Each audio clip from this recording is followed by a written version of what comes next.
Hi, welcome back to my channel. My name is Jonelle, and this is a vlog about me talking about my golden year, my 26th year of life, and just me being a regular person. Each Monday, I'm going to come in and vlog about what happened the previous week, things that I sew, things that make me happy, things that make me mad. So I know you're like, why is she dressed so pretty right now? Well, this past weekend was Frocktails. It was a celebration of people wearing things that they've made. They have several Frocktails in different cities throughout the globe, and I was honored and blessed to go to the Atlanta Frocktails that was hosted by Monica Nicole of Needle in the Bell this year, and the theme was Secret Garden. All the Frocktails have different themes, and this one did not disappoint. It was so wonderful to see so many amazing sewists make things based on their interpretation of the theme. So my interpretation, I was like, well, duh, I'm gonna get something like a little purple, a little sheer, a little this. And so mine looks more like a fairy, or like if you're familiar with the work of the of Edward Degas, it is more like that look. Was it Degas?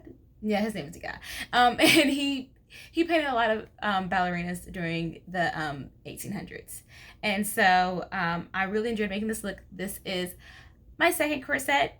I said I was going to make another corset, but here I am. I did it. And the whole night, I was worried about my boobs falling out. So most of the night, I was like this.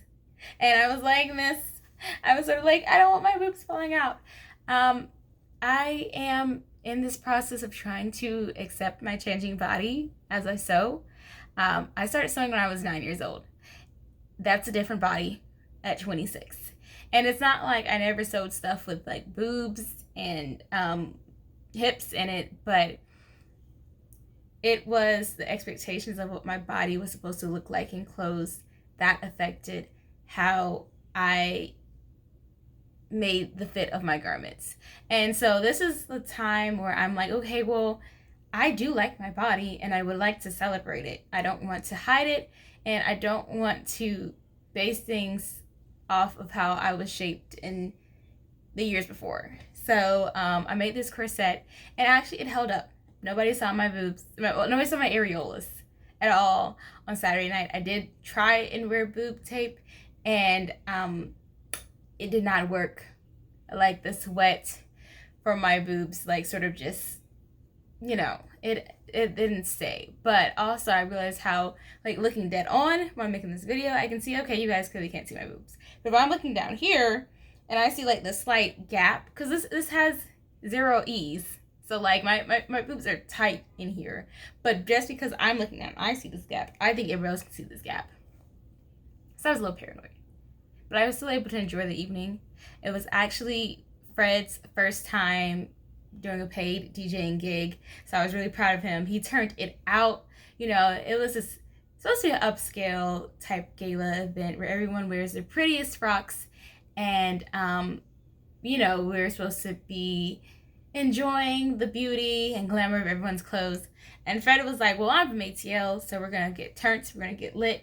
And you know, people were throwing, I don't know if I can say, if I can cuss on YouTube, but throwing tail and and these pretty dresses and things, and everyone had different interpretations. A lot of people sort of dressed like Kentucky Derby style, or like it was like a high tea look. But I guess because I cosplay, my interpretation of the theme is always gonna have a little bit of fantasy, a little bit of just the most. Because with this corset, I also had a skirt that I made. I'm gonna show you the skirt. And if you can see, like, this is an overlay. This is a sheer curtain that I put over satin. And I did not have enough of the top purple, so because I thrift, and I thrifted a large enough curtain, but I didn't thrift enough of the underlay. So I just made 2 separate pieces, and that's why it's 2 separate colors, but it turned out great. I love the contrast. I love the fact that this dress, you know, this is the sort of like the prom dress style that's popular when I was in high school. So the fact that this dress could have cost like $300, and I made it for less than 10. Like, even the thread The most expensive part might have been the boning, which I know usually people are like, just use the zip ties when you make the casing. Like, you're supposed to make the casing and then you insert the zip tie, but I did not have time to make casing. Like, I made this outfit in less than a week, and that is my bad. I should have started a long time ago. I knew the theme months ago, but life has been lifing. And that's the next part I want to talk about, because whew, what a week this has been. What past 6 weeks this has been. I finally got my car back after all of this drama, and I was thankful to have my car. A little scared because, once you go through the experience of your car like dying on you, you're like, oh my gosh, you're gonna do this again. And then also driving rentals, you're like, I'm scared of this windshield getting cracked or something like that. But I also had the very rewarding experience of presenting at a career day. It was so funny because it was elementary school. And I tried to explain to the kids, like, hey, I run a nonprofit. Does anybody know what that is? And they're like, you don't make money? Is that Amazon? Do you work for a hospital? And I'm like, oh gosh. So it was fun. I sort of enjoyed asking the kids questions that they didn't answer properly. Because one time I was like, hey kids, I went to the University of Georgia. Does anybody know what that is? And they're like, no. Where's the University of Georgia? And I was like, whoo, whoo. Now, there was some grades where the kids were like, is that in Georgia? Is that where we are right now? Some kids said that. Other grades, and it was weird because I think it was like a kindergarten class that was like, I think it's in the state of Georgia, and then the first grade was like, But I liked being inspired by the children, and they had like a mini fashion show with the different t-shirt necklaces that I showed them how to make, and it was just exciting, and it gave me hope for the future, and it was just a really good highlight of my week outside of Frocktails, because Frocktails was just great. Like, I was so happy to be there. I told Veronica to please put me in the planning committee for next year because I just want to help in whichever way I can, and I like event planning. Like, I don't want to be in charge of every single aspect of planning the event, but I am a logistics girly. I am like a budgeting type of person. You give me a budget. Don't make me make the budget. Give me a budget and I will like maximize it the best that I can. But I recognize their strengths when they are making events. And another highlight of my week, or something that took a lot of my mental energy, was this Kendrick and Drake beef. I think everyone's talking about it because it's something that needs to be talked about. My personal opinion is that Kendrick hates Drake. That is, I think, the basic fact of it.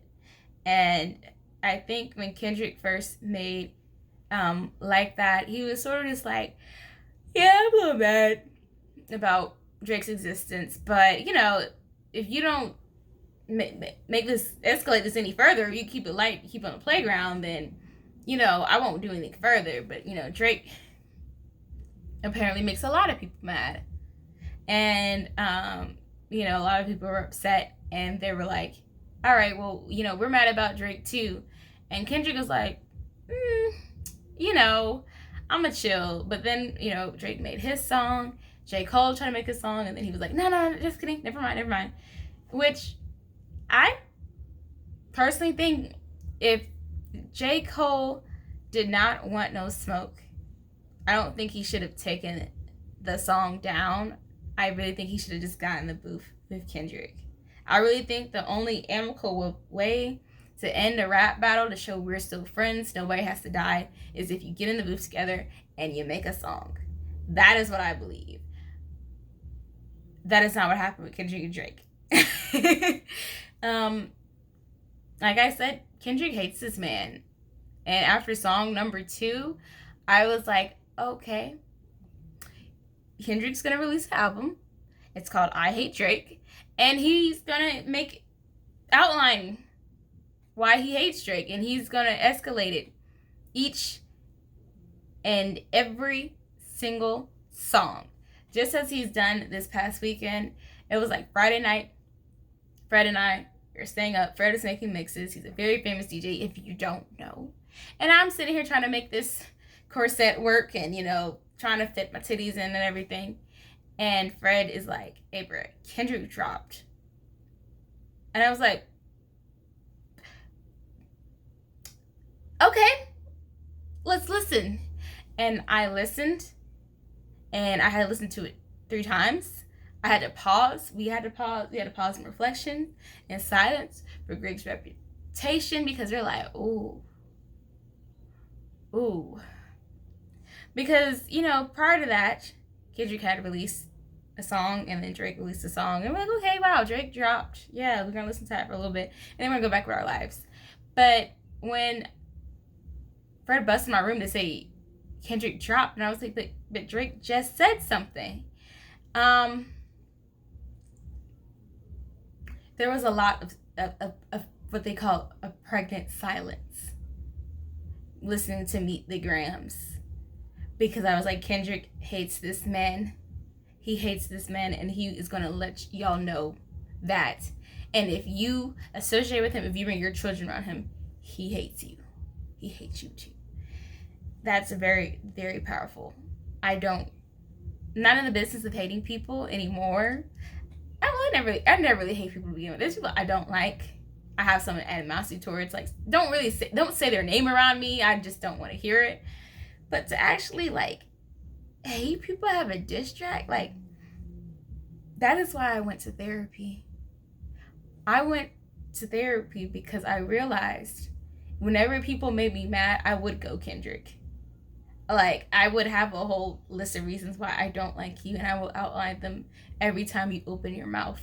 And I realized that is not healthy to be an adult and to do that. For me actually, because I don't think Kendrick is wrong for outlining why he doesn't like Drake. I really don't. He said it, and his morals,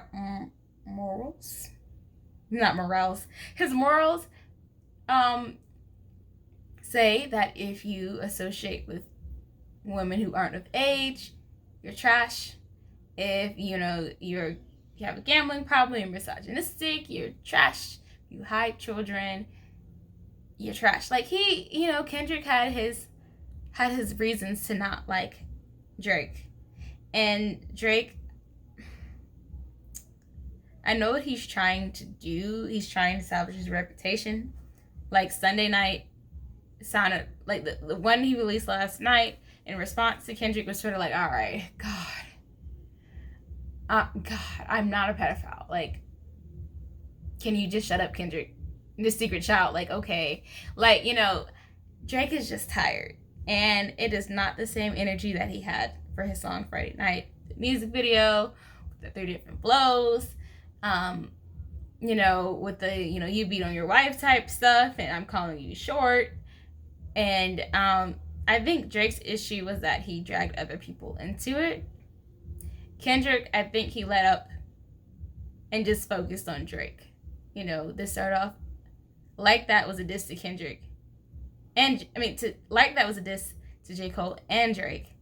But once J. Cole bowed out and Kendrick was like, I'm focusing on you and your camp of offenders, it was a very direct shot. So what's gonna happen next? I sort of would like to hear the whole I Hate Drake album by Kendrick. I wouldn't be mad. I would like to know who wins the Metro Boomin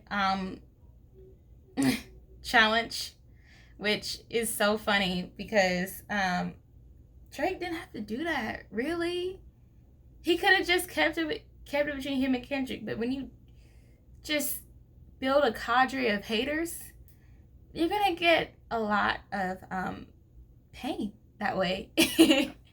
I don't really know what Drake's future as an artist celebrity looks like, because I already see you on Twitter. There are people who are so loyal to this man. I still love Drake.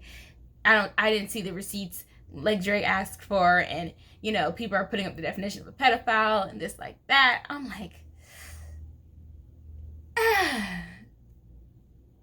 If you love Drake, okay, all right, man, just don't double down on certain things about your love for this man. That's all I'm saying. And Kendrick, I don't know what's in the cards for Kendrick.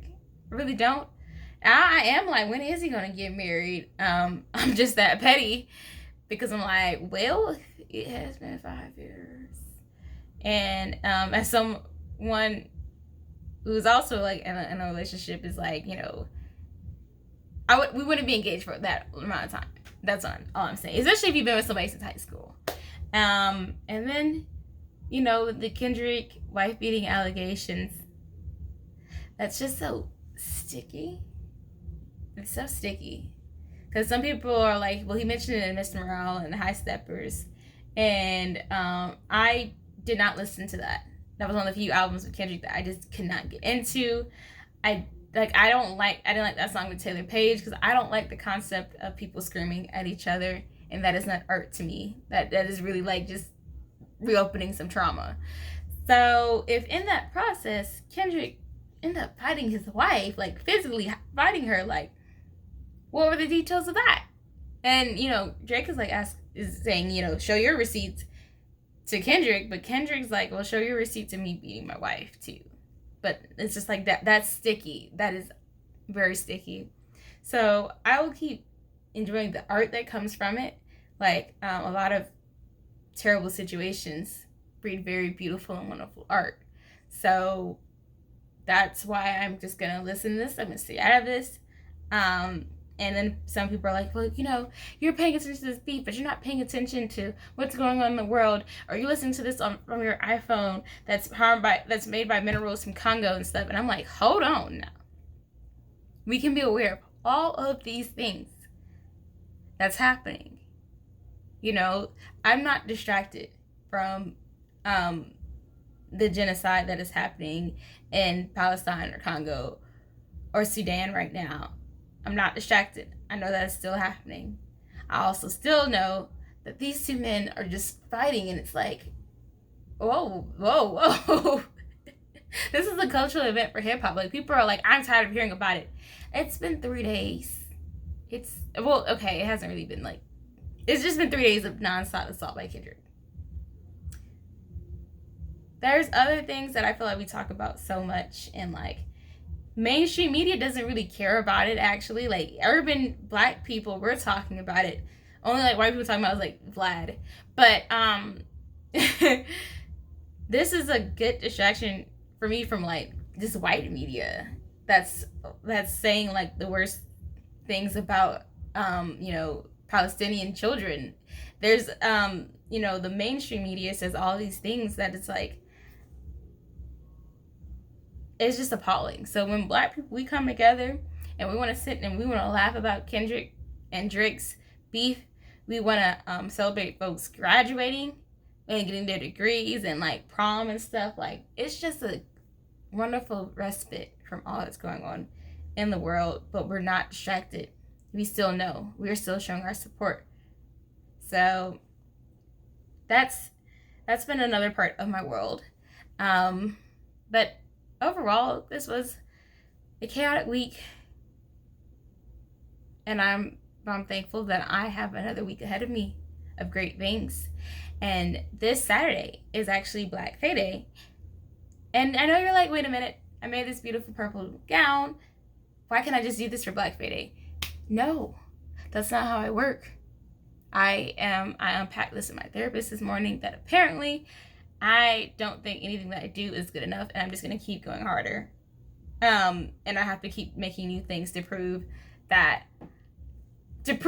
something to somebody. So this is not my Black Fae Day look. It's very cute. Look at it. And I will be wearing this. Like, I originally planned to wear this to a wedding this summer. I think if I made this a pencil skirt, I think it's more wedding material, but now that I have like the flounce to it, it's a little bit too fancy. I will be bringing it back though, so you will see this. But I'm gonna be a pirate this weekend at the Ren Fair and maybe a couple other events downtown in Atlanta. I originally had planned a Ren Fair meetup with someone who was in the Black Girls Who Cosplay Facebook group, because we were like, oh, we don't see anything on the calendar, let's go to Ren Fair. And ever since then, like 3 or 4 events popped up, which is fine. That just means more time for us to party in our Fae Day looks. So that's gonna be fun. So I guess it's gonna be like a peacock pirate. I showed you guys a sneak peek of the jacket last week. I haven't done anything else to it because I was making my Frocktails look. So this week I gotta make the top. I'm oscillating between making a dress to go under it or just making leggings and getting some boots, because I'm like, the thing about cosplay, you have to think about mobility, you have to think about the heat. It is Georgia, it is hot. Last year at Ren Fair, I think I almost experienced like heat exhaustion because of how hot it was. So that's something I just have to take into consideration. And then things I can wear for future cosplays. Now that I love watching One Piece, I am hoping that my pirate cosplays can like sort of be interchanged for different characters as I unlock them as I watch the show. So be on the lookout. Next week I'll probably shoot this episode in a pirate cosplay, just to show you guys what I made for Ren Fair. But thank you guys so much for tuning in this week. Please let me know if you just have any questions or topics you want me to talk about next week. This show really is just a recap of my past week and look forward and whatever else comes to my mind in the middle. So thank you guys so much, and I will see you guys. Bye.